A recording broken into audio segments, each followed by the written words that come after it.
পানি অন্তত 1-150 বাড়ির পানি। গণার এই মাথাটা, বিশ্বনাথের এই মাথাটা ভরেই ঘরে ঘরে পানি। এই যে অবস্থা দেখিয়ে চলতে হবে।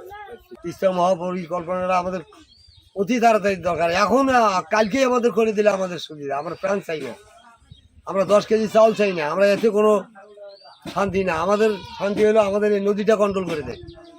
আমাদের হাজার হাজার জমি আমাদের উদ্ধার হবে, আমাদের বাড়ি ঘর দিয়ে না আমরা স্থায়ীভাবে বসত করে পাবো। আমার নাম মোহাম্মদ নজরুল ইসলাম, চর বিশ্বনাথের বাড়ি।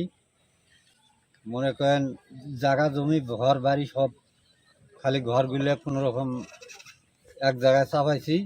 এখন নিজের জায়গা জমি নাই, বাড়ি করার মতো কোনো উপায় নেই। আমাদের সরকারের উপরে এটাই দাবি, যদি কাজ নাও করে তারপরেও আমাকে দিয়ে ব্যাগ দিয়ে এই জায়গাটা যদি একটু ইয়ে করে দেয় তাহলে আমরা বাস্তবায়ন হয়ে থাকতে পারি। এটাই আমাদের দাবি।